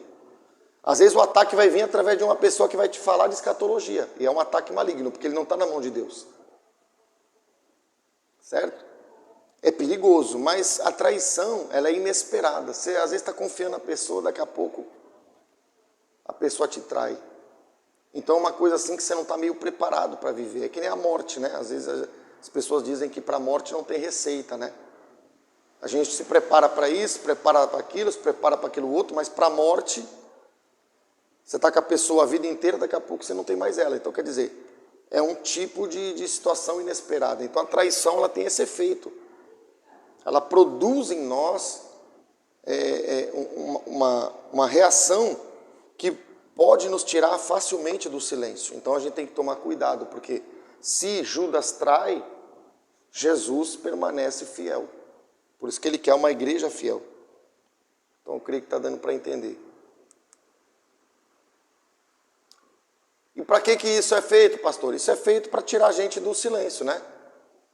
Para nos provocar com todo tipo de fala, para a gente argumentar tudo que a gente acha que tem direito de falar, e para quebrar o nosso silêncio. Né? Esse é o objetivo do inimigo. Aí vem o texto de Isaías 53, que a gente já viu, e esse texto, a gente vai perceber algo interessante, quer ver? O que a gente percebe? No centro do versículo, se eu puxar aqui para você ver, ó, no centro do versículo, observa só. Ele foi oprimido e humilhado, mas não abriu a boca. Aí ele fala, como cordeiro foi levado ao matador e como ovelha muda. Aí ele fala, perante seus tosqueadores, ele não abriu a boca. Nas extremidades do versículo, ou seja, nas partes exteriores, aqui e aqui, você tem falando do instrumento da fala, que seria a boca. No caso, ele não abriu a boca. Mas no centro do versículo, na parte central do versículo, a gente tem a figura do cordeiro e da ovelha, que é o sinônimo do cordeiro, só que é gênero feminino, gênero fêmea, no caso. Então, no centro do cordeiro está a estratégia central de Deus. O que é a estratégia central de Deus, pastor? A estratégia central de Deus é o silêncio. Porque o cordeiro e a ovelha simplesmente não reagem. Né? Simplesmente não reagem. Porque essa é a estratégia central de Deus, né? Então está aqui. Então, por causa de tudo isso, mapa escatológico, né? Já temos mostrado isso aí. Pastor, mas os versículos, todas as partes do versículo falam de silêncio. Sim, só que na parte externa do versículo fala, ele cita a boca como instrumento da fala. Ele não está falando, mas está citando aquilo que serve para falar. Agora, quando cita cordeiro no meio do versículo, está falando de algo que é, em excelência, o símbolo do silêncio. Tudo fala de silêncio, mas o cordeiro é o ser, é a tipificação daquilo que fica em silêncio. Entende? Nas extremidades do versículo fala da expressão, mas no centro do versículo fala daquilo que é preciso haver em nós para que haja silêncio. Cordeiro. Cordeiro é quem se sacrifica por um bem maior, né? Estratégia central de Deus. Então tá aí. E aí o versículo traz algumas evidências do 2, né? Vou só pegar aqui para você, para a gente olhar pelo escrito, só para a gente não ter dúvidas. Ele diz duas coisas aqui, oprimido e humilhado, duas coisas. Não abriu a boca duas vezes, também fala duas vezes, e cordeiro e ovelha, ele fala duas vezes, porque tem o cordeiro e tem a ovelha. Então eu registrei aqui, ó, oprimido e humilhado, duas coisas, 339. A expressão não abriu a boca, duas vezes, no começo e no fim do versículo, 340. E ele tem dois gêneros do mesmo animal, ovelha e cordeiro, o mesmo animal, só que um é fêmea, o outro é macho. São gêneros diferentes, mas o mesmo animal. Como tem dois gêneros, 341.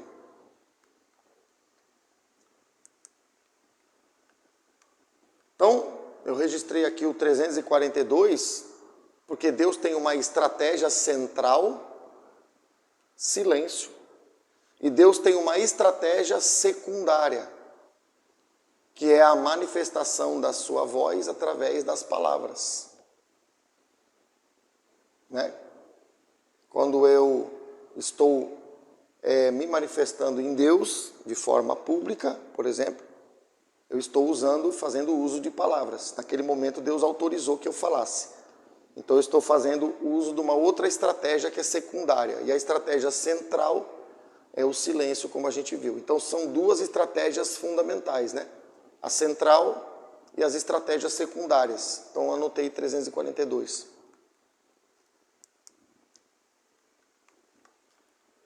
E aqui, irmãos, a gente vai trazer para os irmãos o que o inimigo faz para quebrar o silêncio no último caso, né? Ou em alguns momentos ele vai nos oprimir. Pastor, mas uma pessoa de Deus pode ficar oprimida? Pode. Jesus no Getsemane. Jesus estava oprimido e ele não tinha pecado. Então nem toda opressão é símbolo de pecado, é resultado de pecado.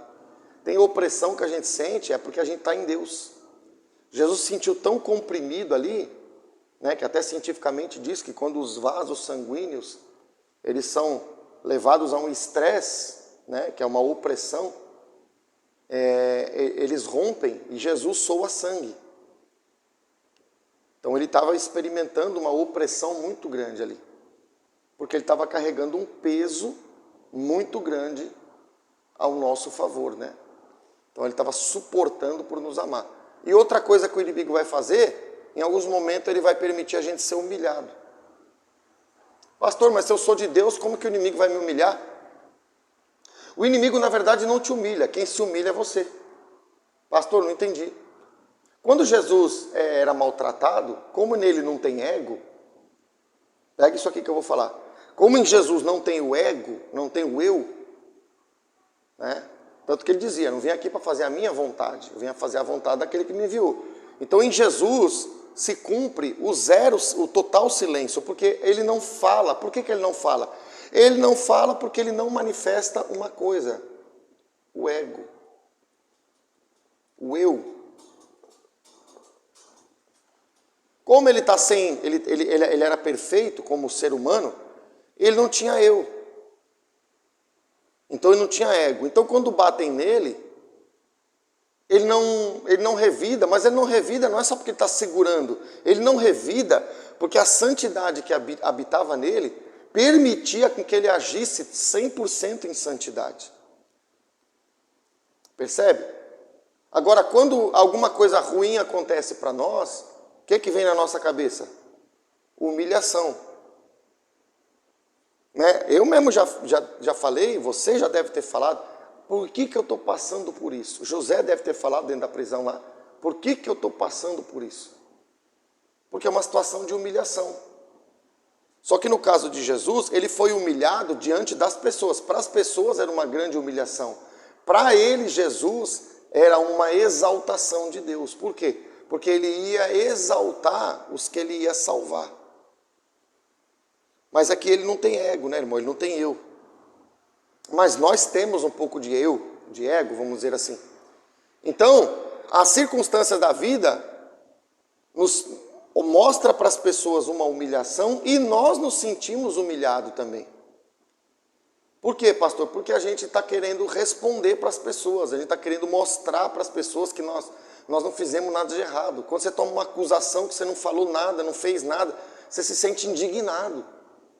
Você se sente assim, você quer Você quer mostrar que não é daquele jeito. A nossa tendência é sair.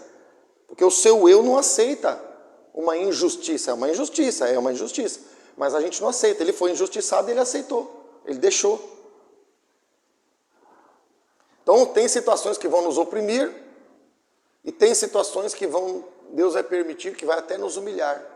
Para quê? Para nós sair do modo silêncio. E aqui vem uma coisinha que eu quero dizer para você. Eu já falei um pouquinho, mas Deus está mandando repetir. Quem vai responder acerca de você não é você. Se tu anda na palavra, quem vai dar resposta de quem você é, não é você. Quem que mostrou para o mundo que José era um gigante? Foi José? Foi José que deu um jeito de abrir a prisão? Foi José que deu um jeito? Não foi José que deu um jeito. Foi Deus que deu jeito na vida de José. Percebeu? Não, pastor, porque eu tenho que dar uma resposta. Você não tem que dar resposta, irmão. Você tem que andar na tua perseverança, no teu silêncio. Deixa as pessoas pensar que tu tá morto. É até bom, porque aí elas não vão querer te oprimir, não vão querer falar nada contra você. Porque elas pensam que você já morreu, que você já foi. Os irmãozinhos de José pensavam que ele já tinha ido. Quando é perguntado lá, ele diz, não, o nosso irmão mais velho, esse aí já não vive mais. Eles achavam isso. Deixa as pessoas achar o que quiser de você. Isso não importa. Porque quem decide o jogo não são as pessoas. Quem decide o jogo é o juiz. Não é assim no mundo natural? Quem é que decide o jogo? Quem é que apita? Né? No mundo natural. Estou fazendo uma comparaçãozinha bem simples, mas só para entender. Quem é que decide? Quem é que dá o apito final? Se é, se não é, se foi falta, se não foi. Não é o juiz? Quem que é o juiz de todas as coisas? Deus.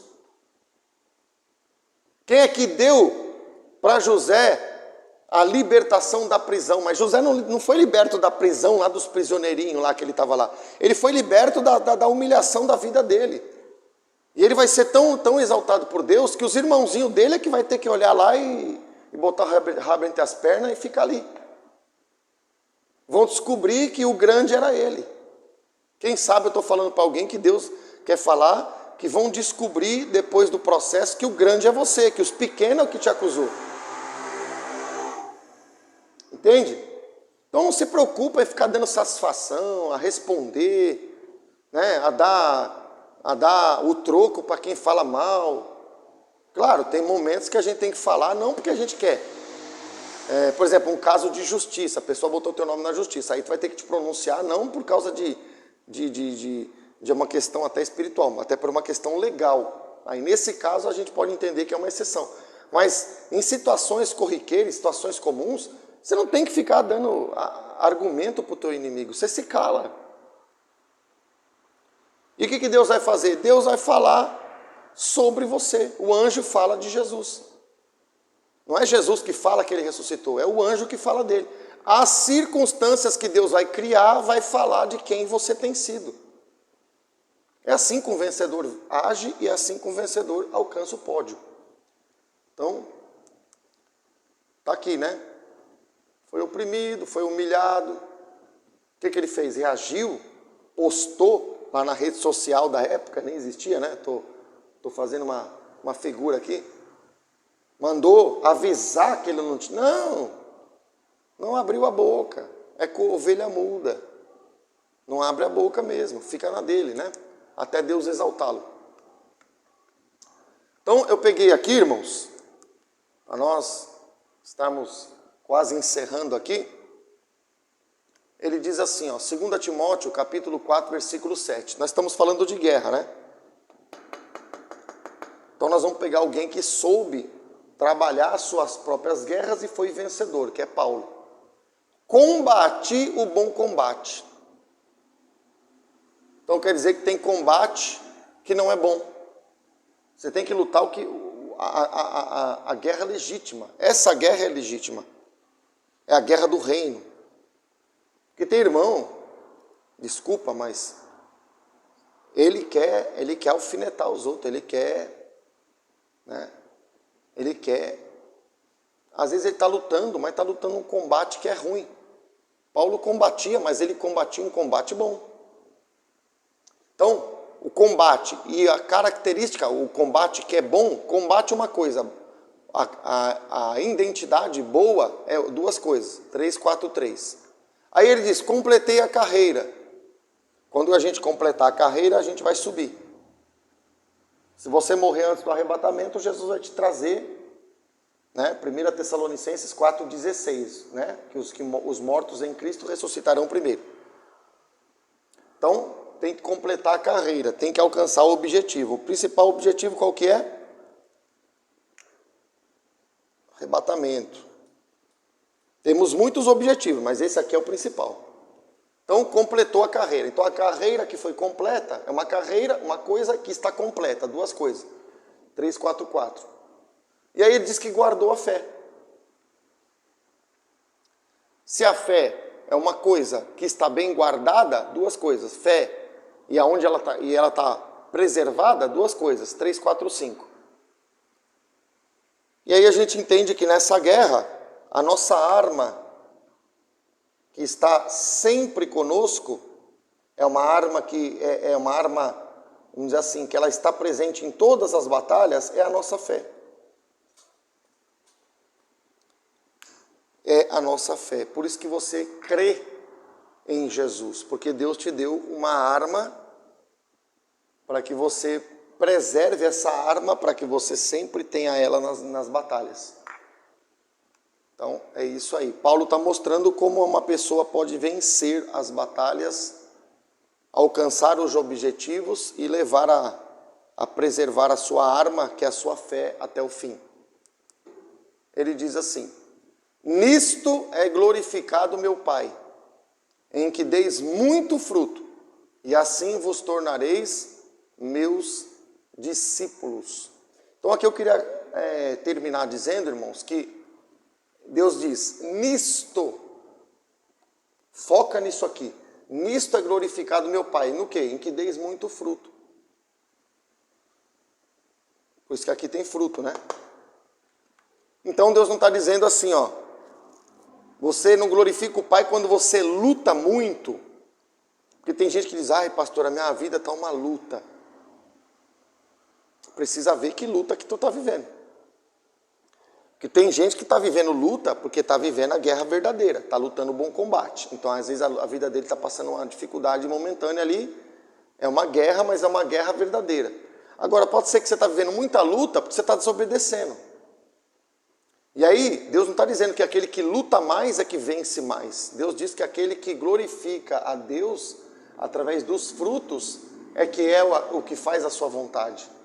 Senão o versículo estaria dizendo assim, nisto é glorificado meu Pai, em que luteis muito. Não está escrito assim. Então quer dizer que não é o quanto eu luto, é os tipos de guerra que eu entro. Tem gente que está lutando para provar para o outro que tem mais coisa. Tem gente no Evangelho, pasmem os senhores, que está lutando para mostrar para o outro que a igreja dele é maior. Tem gente que está lutando para provar para o outro que ele já pregou não sei na onde. Tem gente que está lutando para mostrar para o outro que ele ganha mais salário, por exemplo, secular. São guerras, são propostas de lutar por isso, mas são guerras inúteis. São guerras que não, sabe, não deveria nem ser mencionado entre nós, mas tem gente no Evangelho lutando por isso. Tem gente no Evangelho lutando para mostrar para o outro que ele tem mais postagem no Instagram. Veja só. Veja ao cúmulo que chega isso. Pastor, você está falando uma coisa hipotética? Não. Isso aí está comum, irmão. A guerra que não leva a lugar nenhum. A guerra que não leva a lugar nenhum. Porque quem exaltou José foi José ou foi Deus que levou José para o trono? O problema, irmão, deixa eu falar uma coisa aqui. É que a nossa geração, ela fala, mas ela não crê no silêncio. Ela fala que Deus vai fazer, mas ela quer ajudar. Ela quer dar uma ajudinha para Deus colocar ele e ela no trono. E se Deus vai fazer, é Deus que vai fazer.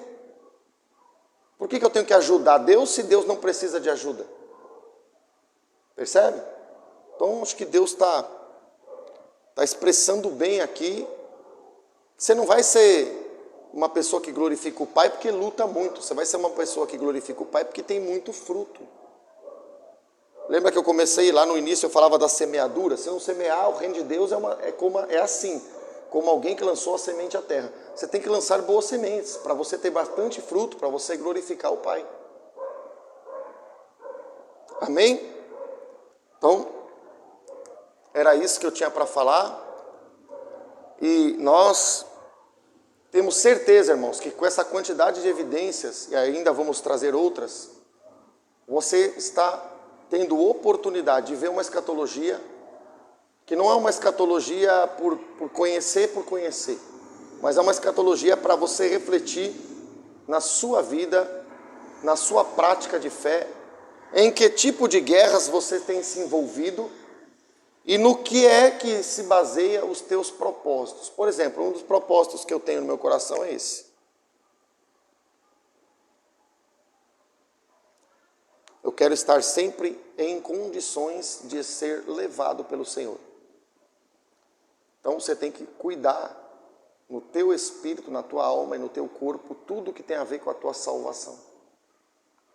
Cuidando disso, todas as demais coisas o Senhor pode acrescentar, e você fazendo a tua parte, Ele vai fazer na tua vida o que Ele tem te prometido. Amém? Então, era isso que eu tinha para hoje, irmãos. Um grande abraço e fiquem todos na paz do Senhor.